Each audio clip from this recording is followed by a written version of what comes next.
Assalamualaikum warahmatullahi wabarakatuh. Alhamdulillahirabbil alamin. Wassalatu wassalamu ala rasulillah Muhammadin wa ala alihi wasallam. Masih semangat Bapak Ibu sekalian? Masih ada yang ngantuk? Sama, belum sarapan, ceramah, ngantuk wajar. Masih normal. Bapak Ibu sekalian yang dirahmati Allah, alhamdulillah pada kesempatan pagi hari yang cerah ini kita dapat berkumpul bersama dalam majelis yang insya Allah dimuliakan Allah.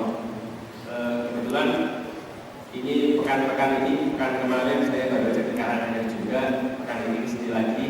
Kalau pekan kemarin kami di samping DPRD bersama Ibu Wabud dan kepala-kepala sekolah Kabupaten Karanganyar membahas satu persoalan penting yang sekarang menjadi tren dan bahaya bagi keluarga-keluarga di Indonesia. Maka hari ini alhamdulillah saya dapat berkumpul di dalam majelis yang lebih besar dan Bapak Ibu sekalian untuk menjelaskan masalah yang sama. Tadi telah dijelaskan oleh Ustaz Aris Munandar, guru kami.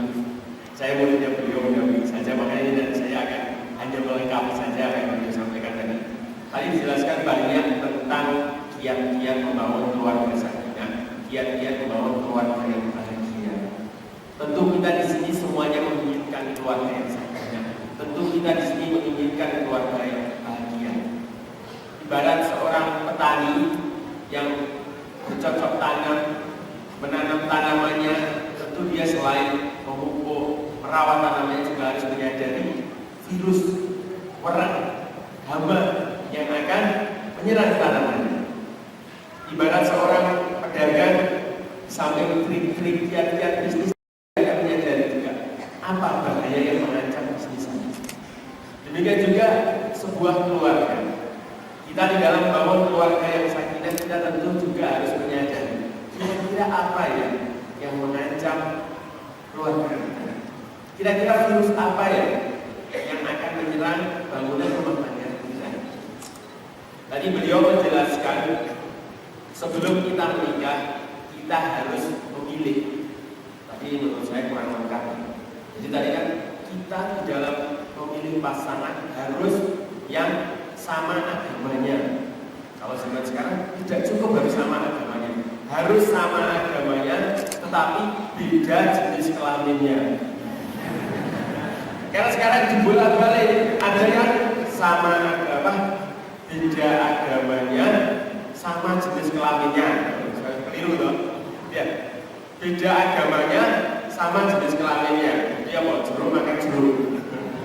Ada juga yang sama agamanya, tapi sama jenisnya. Ini juga berbahaya. Yang benar adalah sama agamanya, tapi beda jenis kelaminnya. Ini yang kita harus perhatikan. Karena zaman sekarang zaman bolak-balik, ini semakin aneh-aneh saja kelakuan manusia. Sampai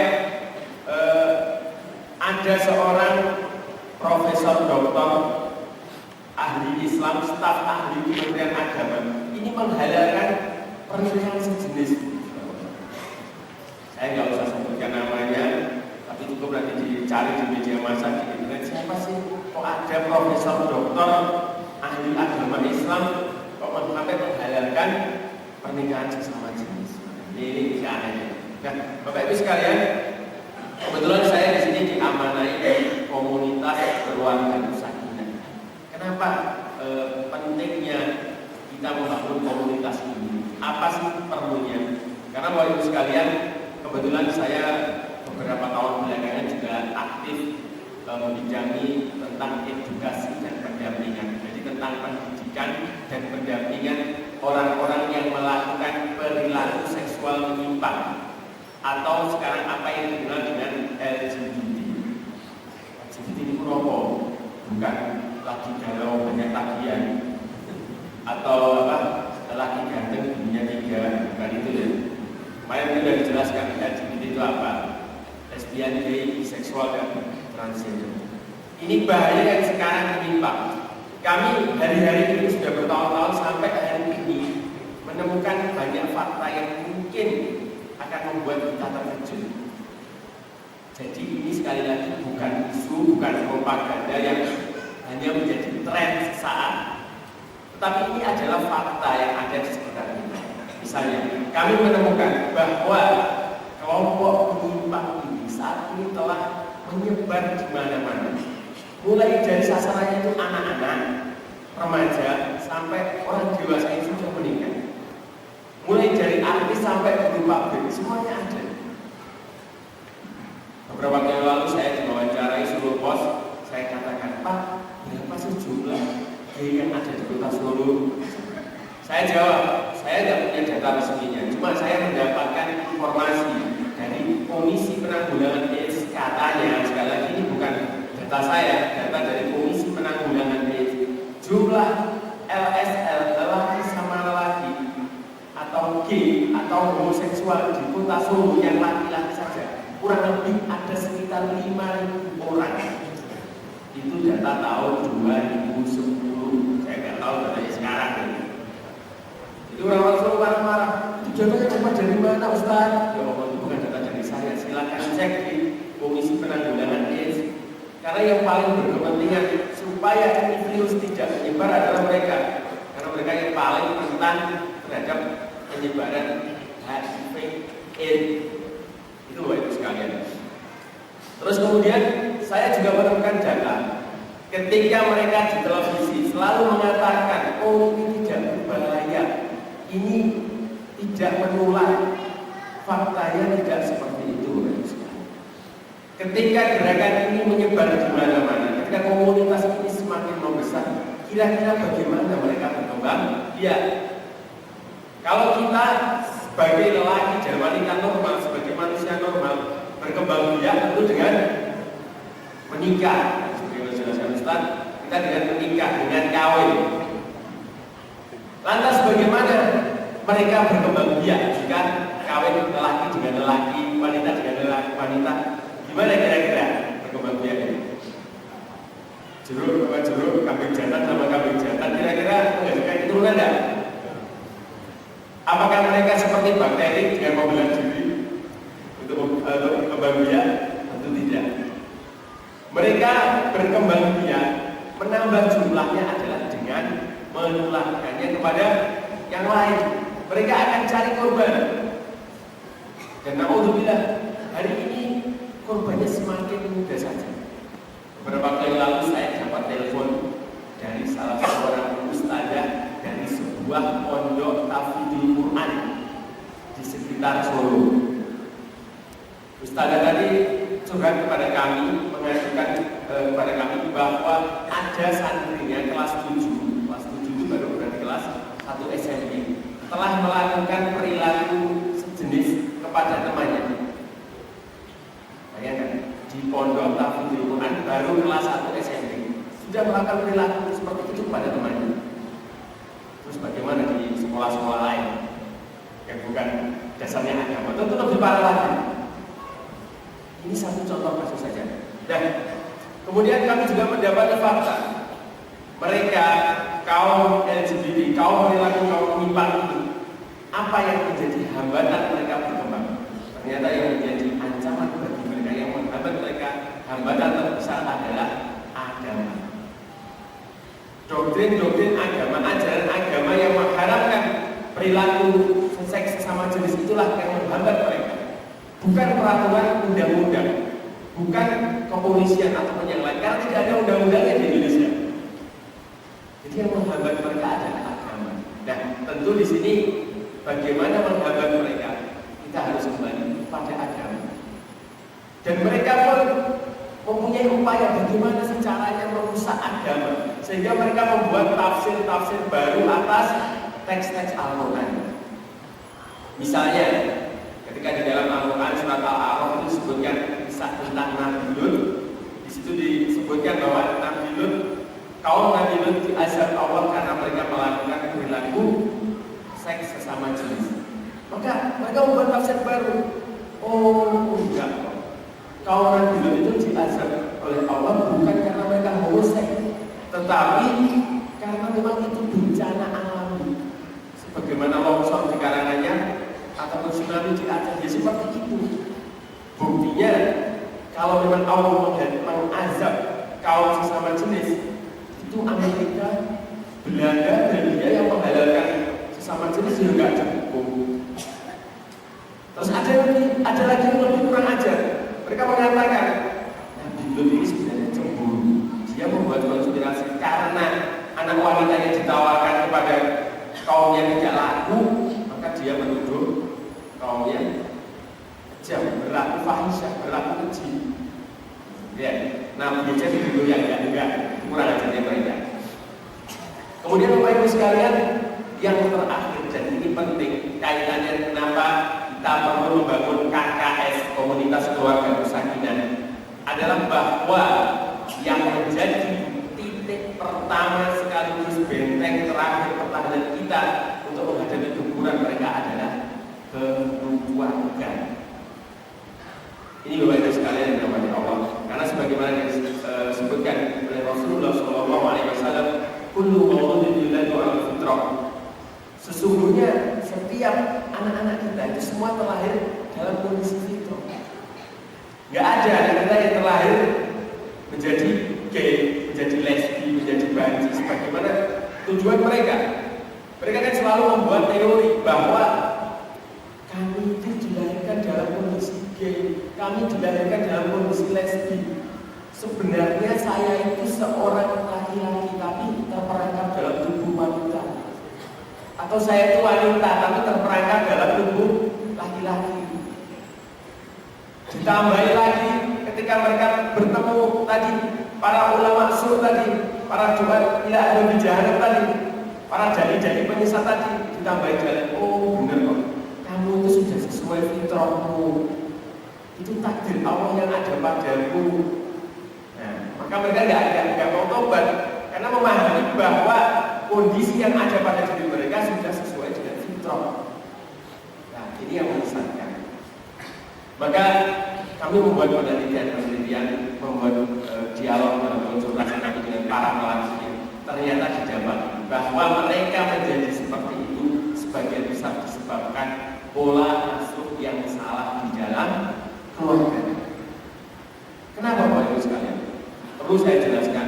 Mungkin ada di antara kita ketika dulu istrinya mengandung, ada harapan kita, misalnya kita menginginkan nanti akan lahir anak wanita. Sudah dipersiapkan nama, sudah disiapkan baju, sudah disiapkan mainan.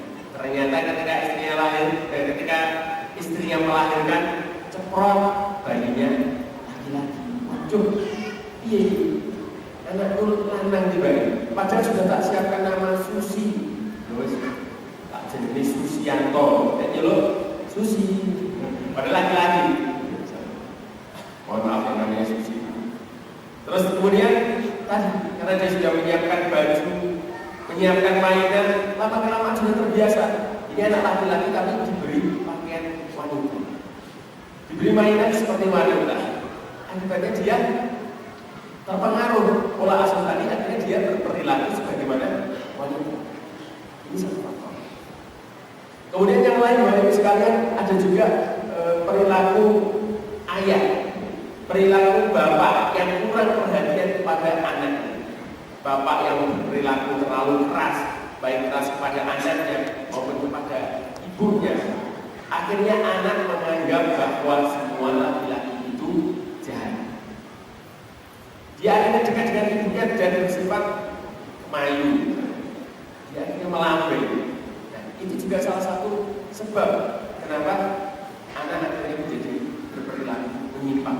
Nah, disinilah pentingnya Bapak Ibu sekalian, kami mencoba membuat program yang kami beri nama KKS, Komunitas Keluarga Sakinah. Di sini kami berniat berikhtiar untuk membuat sebuah program terpadu. Terpadu itu bukan berarti terpaksa pakai duit. Walaupun nanti di situ ada kewajiban misalnya Bapak Ibu berinfak sesuai kemampuan.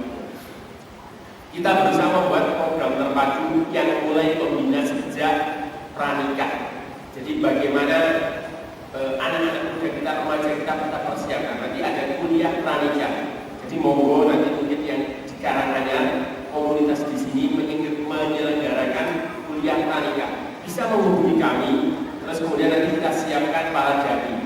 para pelatihnya akan mempersiapkan, membekali para remaja kita dengan materi-materi kuliah pernikahan. Karena nikah itu juga ada ilmunya.